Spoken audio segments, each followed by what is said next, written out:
อคำก็สลานอนพันไม้14คุณหอคำก็สลาทำพระเป็นเจ้าว่าพระเป็นเจ้าเฮาดีค่าคาตากะเฮานอนพันหันมูเฮากากเมียวมีกองมียางกำเพกำแพงซ้ำกว่าเอาเขียดดูนางอ่อนอมเล่นอยู่ค่าอ้ออันในมันเป็นรองสังดีค่าพระเป็นเจ้าเฮาในอยู่พระเป็นเจ้าก็สั่งต่อปันขึ้นว่าเมื่อนามาอันเป็นคนเมืองคงกลางลงในก็เปิดดันนากิเลสาอย่างแห้งมาดิกแลโซปานปฐมมานั่นถูกลีดื้อกำสินห้าลีก็ลืมแปดเย้าโซปานดุดิยานั่นถึงลีดื้อกำสินแปดลีก็ลืมแปดเย้า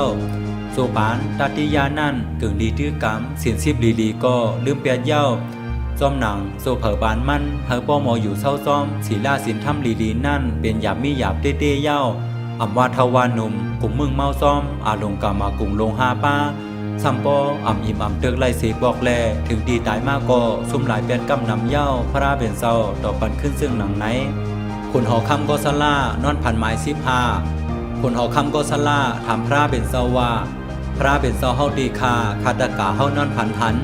นกหางสามเมียดงยาซ้ำไรก่อกลมกว้ามน้อมจู่กาลำอยู่ค่าอ้ออันในมันเป็นรองสังดีค่าพระเป็นเจ้าเฮาในอยู่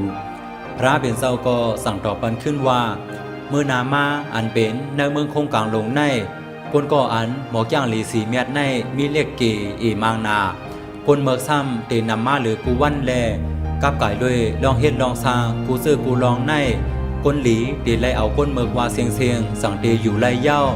กาปานผู้หลีไล่น้อมสู้ผู้เมือกอันว่านั่นเตถึงมาเย้าพระเป็นเจ้าต่อปันขึ้นซึ่งหนังไหนคนหอคำก็สลานอนพันหมาย16คนหอคำก็สลาทำพระเป็นเจ้าว่าพระเป็นเจ้าเฮาดีค่าคาตากาเฮานอนพันหันสั่งสีเขาสื่อเขาซื่นในเป็นเมียวให้เมียวย่ำลงยาโตเต้กว่ามงหันเป้แม่อ่อนกุ้ยไล่พร้อมกันเลียนปลายเป็นผูงเป็นเกคาอ้ออันในมันเป็นรองสังดีค่าพระเป็นเจ้าเฮาในอยู่พระเป็นเจ้าก็สั่งตอบปันขึ้นว่าเมื่อนามาอันเป็นในเมืองคงกลางลงใน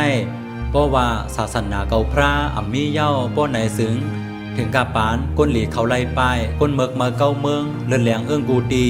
พี่น้องเป็นหลานสู่กุนสัมปูเมียนเขี้ยวอยากด้วยภายไหลก็หันกองหันเลี้ยวด้วยนาเมืองก็มองเห็นเพียวไว้เย้าพระเป็นเจ้าต่อปันขึ้นซึ่งหนังไหน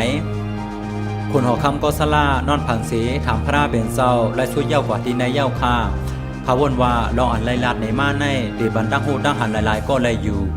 เก็บพร้อมตอมสู้เซาคูวีมาล่าเกซี10ใครในขึ้นคาเฮาบอกโมขาวเกซีมาซุงคา